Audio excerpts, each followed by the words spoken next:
कल हमारी बात चल रही थी, सद्गुरुदेव भगवान की जय हो, विचार सागर निर्णय सागर प्रेस बम्बई वाला, जिसमें कि पेज नंबर 209 पे आप लोग आइए। यहाँ पर हम चलेंगे कि वेदों में 2 प्रकार के वाक्य हैं।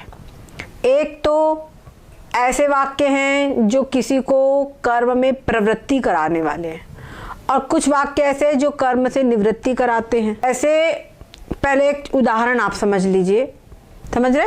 एक आदमी, उसका बेटा था चैन स्मोकर दिन भर सिगरेट पीना, एक खत्म हुई, उसके बाद दूसरी के बाद तीसरी, ने पूरा दिन में समझ लो कितनी सिगरेट पी लेगा वो व्यक्ति। उसने अपने बेटे से कहा, बेटा 10 सिगरेट रोज पीना चाहिए।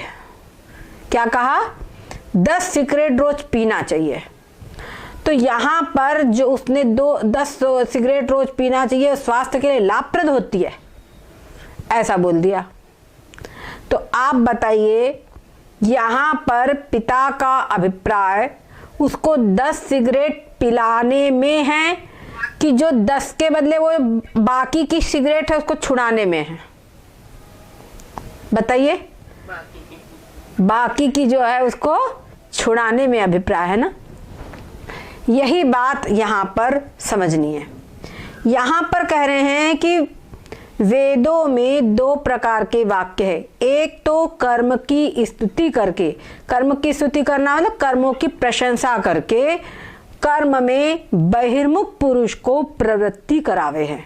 जो व्यक्ति बिल्कुल कुछ भी नहीं करता, निठल्ला बैठा रहता है, या कहिए कि जो व्यक्ति सिर्फ eat drink and B Mary में लगा हुआ है, पुरुषार्थ करता तो है पर किस लिए करता? सिर्फ पेट के लिए, केवल परिवार के लिए, केवल संसार की भौतिक वस्तुओं की उपलब्धि के लिए उनको जुटाने में दिन भर लगा हुआ है। समझ गए कि नहीं? भौतिक जो ऐशो आराम हैं उन्हीं को जुटाने में जो लगा हुआ है, उसको वो बहिर्मुख व्यक्ति है।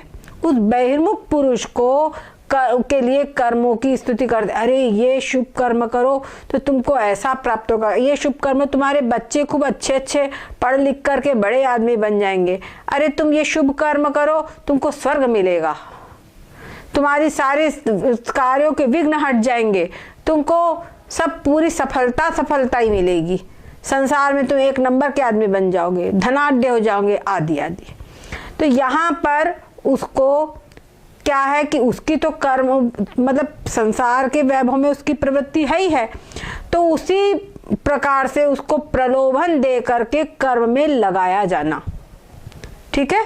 कर्म में लगाया जाना यानी शुभ कर्म में लगाया जाना, जो मतलब वेद विहित कर्म उनमें लगाया जाना। तो वेद विहित कर्म करेगा भाई, यज्ञ करो, हवन करो, संध्या करो, आदि आदि। तो उससे क्या होगा? उसके अंदर में धर्म बुद्धि उत्पन्न होगी, परमात्मा के प्रति आस्था उसकी बढ़ेगी। जब उसके शुभ कर्म कुछ करेगा, और जैसे कोई लोग होते हैं, पता चले अरे चलो वो बाबा के पास चलो, वहां पर वो ऐसी चमत्कार करते हैं और कुछ देते हैं और काम बन जाता है, होता है ना। और ऐसे लोगों को आजकल, ऐसे चमत्कारी बाबा को आजकल बहुत सफलता मिलती है, नहीं समझे? क्योंकि हर व्यक्ति भौतिक संपत्ति ही चाह रहा है। तो छू मंतर अगर बहुत कोई पीड़ा हो जाए, कोई बीमारी हो जाए, तो स्वाभाविक रूप से बड़े बड़े लोग वहां पे भागने लगेंगे, सब लोगों का मन वहां पर आकर्षित होने लगता है। तो ऐसी स्थिति के अंदर में वहां पर उनको क्या होता है कि उनको अगर वो उनकी जैसे उन्होंने कोई मनोकामना मानी और वो बात उनकी पूरी हो गई, तो उनके प्रति उनकी आस्था बढ़ती है। उसी प्रकार से कोई पूजा पाठ उनको बताया गया, उन्होंने पूजा पाठ किया और वो कार्य उनका हो गया, तो पूजा पाठ के प्रति उनके मन में विश्वास बढ़ता है, उनके मन में आस्था उत्पन्न होती है। अरे तो फिर क्या होगा? धीरे धीरे वो पहले तो सकाम भाव से करते हैं, और फिर एक समय ऐसा आता है कि उनका सकाम भाव समाप्त होकर के निष्काम भाव में वो आ जाते हैं कि अरे परमात्मा ने हमको इतना किया, परमात्मा ने इतना हमारे लिए किया, तो परमात्मा ने ही हमको बचाया। और धीरे धीरे उनकी वो जो बुद्धि होती है वो निष्काम भाव से फिर परमात्मा में लग जाती है। समझ में आ गया? तो यहाँ पर जो वेद है वहाँ पे जो कर्म की स्तुति करते, कर्म की जो प्रशंसा करते हैं, वहाँ उनकी प्रशंसा में उनका अभिप्राय नहीं है। अपितु जो अन्य प्रकार के वो निषिद्ध कर्म भी कर रहे हैं और पूरे संसार में ही लगे हुए हैं, वहां से उनको हटाने में ही अभिप्राय है। समझ गए? ये बात समझने की, यही बात यहाँ पे लिखी है कि बहिर्मुख पुरुष को वो प्रवृत्ति करावे हैं और दूसरे जो कर्म के फल को अनित्य बोधन, फिर बाद में जब वो कर्म करते करते उसमें परिपक्व हो गए, खूब निष्ठावान हो गए, अब ये बात निश्चित है कि वो वेद विहित कर्म ही करेगा, वेद निषिद्ध कर्म नहीं करेगा। ये बात समझ लीजिए, ये पक्की बात हो गई कि वो वेद निषिद्ध कर्म नहीं करेगा। तब अब उसको बोलते हैं अरे कर्म तो सब अनित्य है। जैसे आप लोग हैं, सब लोग क्या समझे, आप लोग कुछ अखाद्य पदार्थ है वो नहीं खाते हैं, जैसे तंबाकू पी खाना है या और कुछ भी अभक्ष्य भोजन है वो नहीं खाना, वो आप लोग नहीं, अभक्ष्य भोजन तो वो आप लोग नहीं खाते है ना, वो आप लोग नहीं खाते हैं। अब ऐसी स्थिति में जब वो अभक्ष्य भोजन आप लोग नहीं खाते हैं और आप लोगों को ज्ञान हो जाए, तो ज्ञान हो गया है तो अब क्या अभक्ष्य भोजन खाने लगोगे? बोलिए, क्या ज्ञान हो गया तो अभक्ष्य भोजन खाने लगेंगे क्या? नहीं खाने लगेंगे ना, नहीं खाएंगे, क्योंकि वो हमारी क्या कहते टेंडेंसी ही नहीं है, वो हम कर ही नहीं सकते। समझ गए कि नहीं? जैसे आपका बेटा है, छोटा बच्चा है अगर, तो उसको अगर आप 10 रुपए दोगे, 20 रुपए दोगे, 1 रुपए 2 रुपए दोगे तो हिसाब लोगे, बेटा इसका क्या किया तूने, ये पूछोगे, कहाँ गया था, एक एक चीज का हिसाब पूछेंगे। और वही बच्चा जब बड़ा हो जाता है तो अपने हाथ से उसको चाबी दे देते, जा बेटा ले ले, तेरे को जितने लेना है। सही बात है ना? क्यों? क्योंकि अब ये बर्बादी नहीं करेगा, पक्की बात है। तो बोलते तेरे को जो मन हो सो कर, कहते कि नहीं? उसी प्रकार से जो श्रुति है, श्रुति में भी जो अज्ञानी जन हैं वो लोग जिज्ञासु के लिए, मतलब क्या कहते हैं, वो बालक है, वो उनके लिए, उनके ऊपर में श्रुति वो लगाती, ये न मत करो, ऐसा मत करो, ऐसा मत करो, ये शुभ कर्म करो, अशुभ कर्म मत करो, नहीं समझे, ये मत खाओ, जुआ न मत खेलो, शराब मत पियो, बीड़ी सिगरेट मत पियो, आदि आदि, तामसी भोजन न करो। समझ गए कि नहीं समझ? किसी को हानि मत पहुंचाओ, ये आदि आदि सब श्रुति उनके ऊपर विधि निषेध लगाती है, ऐसा करो ऐसा ना करो। ठीक है, अब वही बालक अब उसमें परिपक्व जब हो जाता है, जब वो परिपक्व हो जाता है, बड़ा हो जाता है, ज्ञानी हो जाता है, अब पक्की बात है कि ये क्या है, ये पारंगत हो गया, अब ये गलत काम नहीं करेगा, चाहे इसको कितना भी, कोई इसको डर नहीं है, पर ये गलत काम कर ही नहीं सकता, इसकी टेंडेंसी बन चुकी है, गलत काम कर ही नहीं सकता। चाहे इसको गुस्सा आ जाए, कभी कभी होता है कुछ लोग अपने लोगों से गुस्सा आ जाए तो बोलेंगे इनके साथ भी ऐसे ही करना, कभी होता है, लेकिन मौका है तो हम लोग नहीं कर सकते वैसा, क्योंकि हमारी वो प्रकृति ही नहीं है कि हम गलत कर सके दूसरे के साथ में, हमारी अंतरात्मा, हमारे कदम ही नहीं बढ़ेंगे, हमारी चेष्टा शरीर की आगे बढ़ेंगी ही नहीं, है ना? तो ऐसी बात होती है। तो जब श्रुति हो जाता है जिज्ञासु, तब उसको बोलते हैं अरे सब कर्म जो है वो अनित्य है। क्या समझे? अनित्य है, कर्म जो है वो अनित्य है, इनका त्याग करो, इनका त्याग करो, अब तुम ब्रह्म विद्या की ओर चलो। समझ गए? अरे जो मैं हूं परमात्मा, वहां पे स्वरूप है कि तत्वमसि, वही परमात्मा ही तू है, तो किसके लिए तू कर्म कर रहा है? अब यहाँ कर्म से उसको निवृत्त करने के लिए उपदेश श्रुति करती है। समझ में आई बात? तो अब यहाँ पर यही बात कह रहे हैं, 3 वाक्यों का, ये जो प्रवृत्ति बोधक वाक्य और निवृत्ति बोधक वाक्य, उन वाक्यों का वेदव्यास जी ने विभाग करके सूत्रों में ये बोधन किया है। जो सर्व वाक्यों का निवृत्ति में तात्पर्य है, तो जो भी वाक्य उन्होंने अभी तक के सूत्रों में बोधन किया है, उपदेश किया है, उन सभी वाक्यों का कर्मों से निवृत्ति में ही तात्पर्य है। मतलब कर्म से हटाकर उनको अपने स्वरूप में, सच्चिदानंद स्वरूप परमात्मा तू है, इसमें अपने स्वरूप में स्थित करने में ही उनका अभिप्राय है, उनका तात्पर्य है। ये बात समझ गए। अब आगे कह रहे हैं कि जो प्रवृत्ति बोधक वाक्य हैं उनका भी स्वाभाविक और निषिद्ध जो प्रवृत्ति है उससे निवृत्ति करके विहित प्रवृत्ति में अंतःकरण शुद्ध होके उनसे भी निवृत्ति होके ज्ञाननिष्ठ पुरुष हुए। ठीक है, पहले तो निषिद्ध कर्म से उसको हटाते हैं और बोलते कि तू सकाम कर्म कर, ठीक है, विहित कर्म कर, शुभ कर्म कर। और उसके बाद जब शुभ कर्म में वो पारंगत हो जाता है, उसके अंदर में उसकी प्रवृत्ति हो जाती है और अंतःकरण की प्रवृत्ति मतलब अन्य जगह से जहाँ से मतलब कहना चाहिए कि जो निषिद्ध चीजें हैं वहां से उसकी प्रवृत्ति रुक जाती है, तब उसको उनसे भी जो विहित प्रवृत्ति उनसे भी उसकी निवृत्ति कराते हैं और उसको बोलते हैं अरे ये सब अनित्य है। जैसे इन कर्मों से प्राप्त होने वाले यहाँ के पदार्थ है, इस लोक के पदार्थ है, ये देखो सब नष्ट हो जाते हैं। कोई रहती है चीज, बढ़िया से बढ़िया मकान बनाओ लेकिन एक दिन खत्म हो जाएगा। वो कोई भी चीज जो है वो स्थिर नहीं है, सब नश्वर है। तो इसी प्रकार से जो तुमको परलोक में मिलेंगे लोक, वो भी सब क्या है, नश्वर है। ये श्रुति उपदेश देती है, समझ गए। जिस प्रकार से इस लोक के सभी सब कुछ पदार्थ सब मिथ्या, ये सब कर्म से ही तो प्राप्त है। हमने खेती किया, कर्म किया और धन वो क्या कहते हैं अन्न उपजाया, पैसा कमाया, पैसे कमाने से अमुक अमुक चीजें खरीद के लाई, सब आखिर मिला तो कर्म से ही है ना। तो ये सब कुछ जो भी कुछ हमने किया है, जो कुछ हमको प्राप्त हुआ है, वो सब कुछ हमने इस लोक के साधन को प्राप्त करने के लिए किया है, तो सब कुछ क्या है, मिथ्या है, सब कुछ नश्वर है। उसी प्रकार से जैसे ये सब नश्वर है, उसी प्रकार से कर्म हम करेंगे, यज्ञ किया, हवन किया और हमको स्वर्गलोक मिल जाए। तो स्वर्गलोक जो मिला है वो भी जो है, स्वर्गलोक भी अनित्य है। भगवान कहते हैं ना, क्षीणे पुण्य मृत्युलोकम विशन्ति। और एक और बात है, भगवान शंकराचार्य ने ब्रह्मसूत्र का भाष्य किया है, उसमें लिखा हुआ है यथा हेमकार का, वहां पर लिखा है कि जिस समय पर ये जीव के स्वर्ग जब जाता है और स्वर्ग में उसके जब पुण्य पूरे हो जाते हैं, अब उसको यह है कि यहाँ स्वर्ग से निकलना है, तो करीब 15 दिन पहले समझ लीजिए उसको सूचना दी जाती है कि अब तुम्हारा स्वर्ग के पुण्य तुम्हारे समाप्त हो चुके हैं, अब आपको पुनः मर्त्यलोक में जाना पड़ेगा।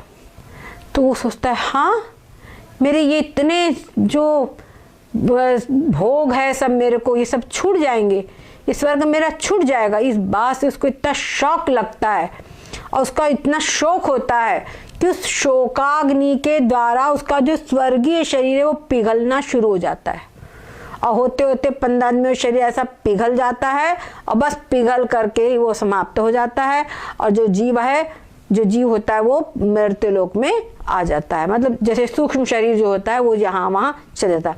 उनका जो देव शरीर उनको प्राप्त हुआ है, स्थूल शरीर, वो जो देव शरीर प्राप्त हुआ है वो वैसे ही पिघल करके समाप्त हो जाता है।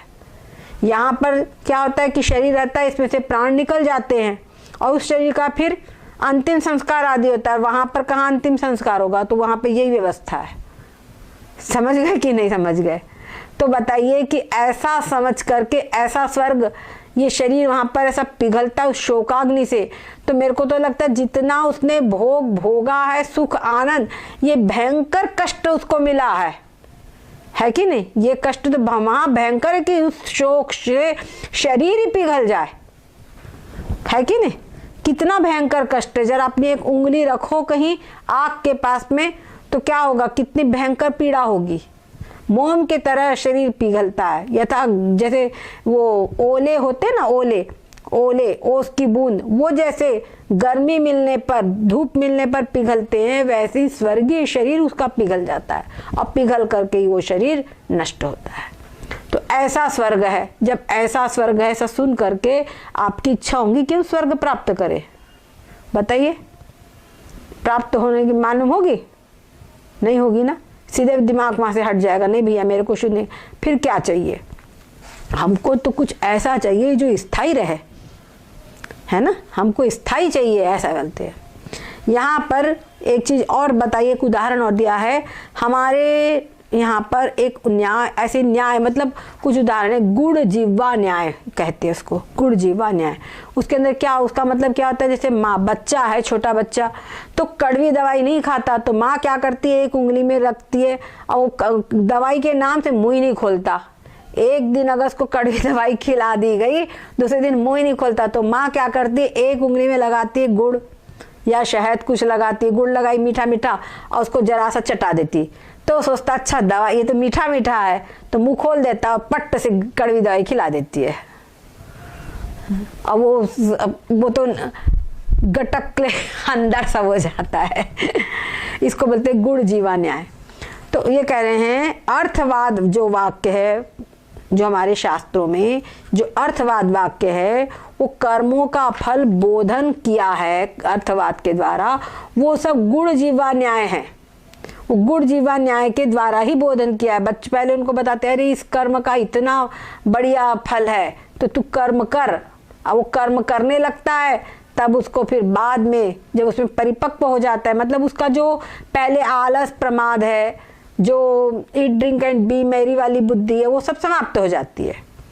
जब वो बुद्धि समाप्त हो जाती है तब अब उसको बोलते हैं कि सारा संसार जो है ये भी मिथ्या है। जैसे तुमने वो सब चीजें फालतू की चीजें छोड़ी, वैसे इसको भी तुमको छोड़ना है। समझ गए? तो ये इस सब में फल में उनका तात्पर्य नहीं है, तो इन सबको भी नष्ट करो। ठीक है? हाँ, अर्थवाद क्या है? अर्थवाद का मतलब है कि वो हो, एक सेकेंड, हेलो भैया अभी क्लास चल रही, थोड़ा 15 मिनट बाद लगाते क्या? ठीक दीदी ठीक। 15 मिनट बाद लगाओ। हरिओम। ओम ओम। हाँ हाँ, हेलो। अर्थवाद का मतलब यही है कि आप सत्यनारायण की कथा पढ़िए, आखिर में देखा होगा जो कोई भी इस कथा को नित्य से पढ़ता है और मतलब व्रत करता है, वो अंतकाल में मोक्ष को प्राप्त होता है। इस लोक के समस्त सुखों को भोग करके अंतकाल में मोक्ष को प्राप्त होता है, लिखा है। तो वो क्या हुआ, अब आपको वहां पर रियलिटी ये नहीं है कि सत्यनारायण की कथा करने से आपको मोक्ष मिल जाएगा, परंतु आपकी धर्म में, व्रत में रुचि पैदा होवे, व्रत करने में आपका इंटरेस्ट पैदा होवे। आप व्रत पहले आप कुछ भी नहीं करते हैं, पहले एक भी व्रत नहीं करते, पूरा दिन पूरा 24 घंटे केवल खाया करते हैं। है कि नहीं? जो बच्चे 24 घंटे व्यक्ति खाया करता है उसको बोलते हैं कि कम से कम सप्ताह में एक बार, महीने में एक बार तो व्रत करे। अरे जो एकादशी का व्रत करे, जो एकादशी का व्रत करता है वो विष्णु लोक को प्राप्त होता है। तो कम से कम पूरा 24 घंटे खाता है तो कम से कम 15 दिन में एक बार तो व्रत करे, उसको संयम की शिक्षा मिले उससे। समझ गए? संयम की शिक्षा देने के लिए, क्योंकि संयम की शिक्षा अब वास्तव में देखा जाए तो ऐसा नहीं कि आपको एकादशी आपने एक व्रत कर लिया उसी से सब मिल जाएगा, लेकिन एकादशी का महात्म्य बहुत कुछ कहा गया, इतना महात्म्य कहा गया है कि आप किसी दिन आपको बुखार आ जाए, किसी दिन किसी व्यक्ति को बुखार आ जाए, किसी भी कारण से ऐसा हो जाए कि भोजन न प्राप्त हुआ हो, कहीं आप यात्रा में हैं या कुछ भी ऐसा कारण बन गया जिसके कारण आपको भोजन नहीं मिला, तो आप वहां पर भावना कर लीजिए, संकल्प कर लीजिए कि आज मेरा एकादशी का व्रत है। समझ गए? तो वो जो आपका लंघन हुआ है, जो आपका पूरा दिन भूखे आप रहे हैं, वो भूखा रहने पर भी और उस दिन आपको एकादशी का फल मिल जाएगा। इतना एकादशी का महात्म्य है।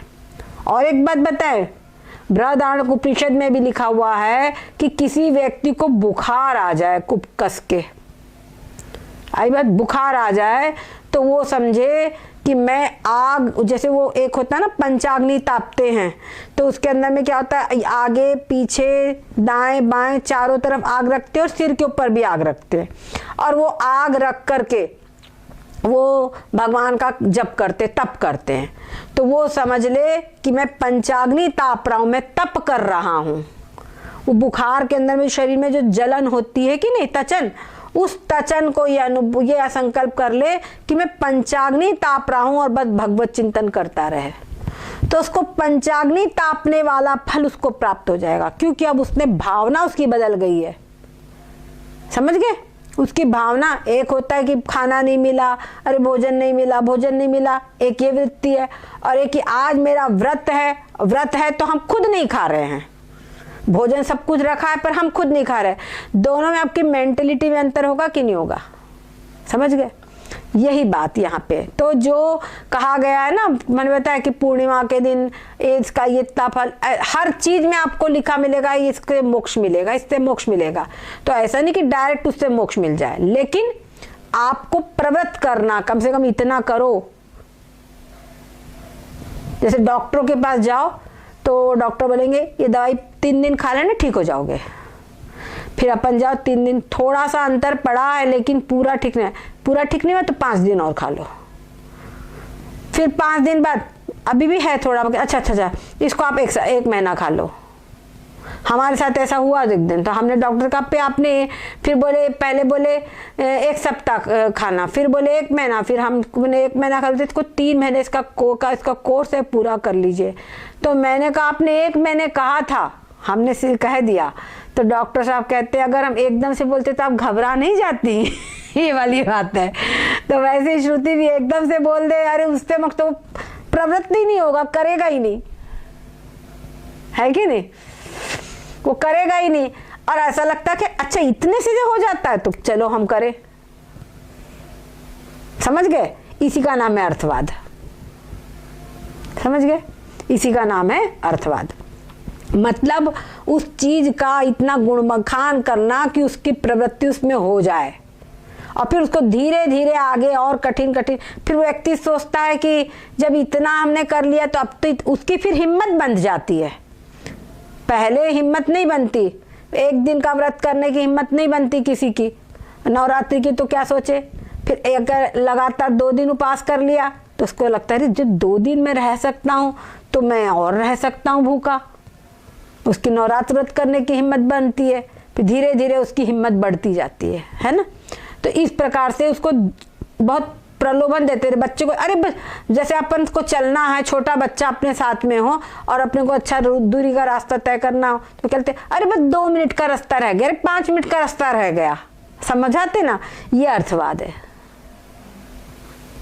और बच्चा इतना सा रास्ता, अच्छा तो चलो इतना तो चल लेते हैं, और फिर इतना चल लेगा, और फिर बोलेंगे अच्छा उतना और चलना, अच्छा चलो उतना और चल ले, जब इतना आ गए तो और सही होता है ना। ये सब अर्थवाद ही है।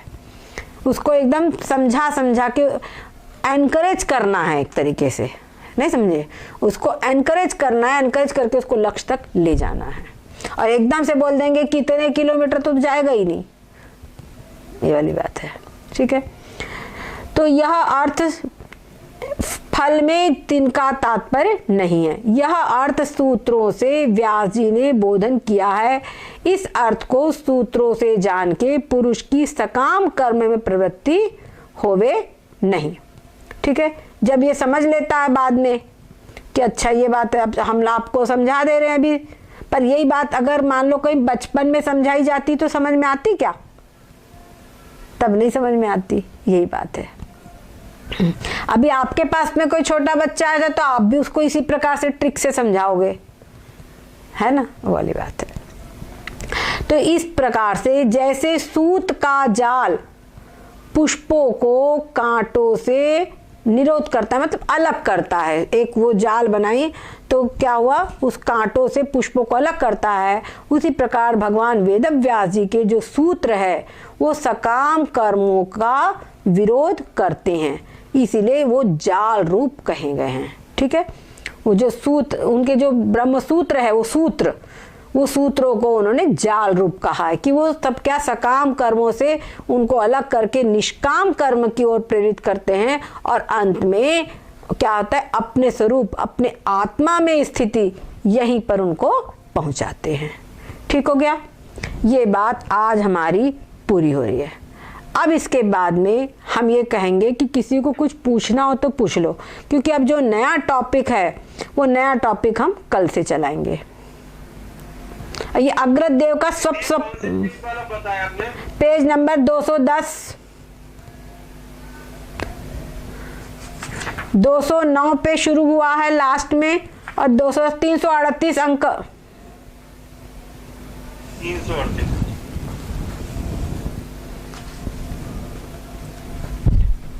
ठीक है जी। ठीक है, और कुछ पूछना हो किसी? हाँ, कल क्या चलेगा?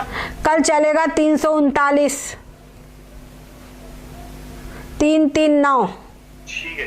339, ये कल चलेगा। इसमें 3 प्रश्न हैं। वो अग्रदेव ये सब स्वप्न में चल रहा है, समझ रहे? ये अग्रदेव का स्वप्न ही सब चल रहा है। स्वप्न में वो गया गुरुजी के पास में और उनसे फिर प्रश्न पूछेगा। क्या प्रश्न पूछेगा? मैं कौन हूँ, संसार का कर्ता कौन है, मुक्ति का हेतु ज्ञान है कि कर्म है कि उपासना है अथवा दोनों है। समझ गए? ठीक है। ये अग्रदेव प्रश्न पूछेगा और उनके स्वप्न में, और इधर ये जो संसार के अंदर में हम लोग अग्रदेव है कि नहीं है, सब गुरु के पास जाके ये प्रश्न पूछते हैं।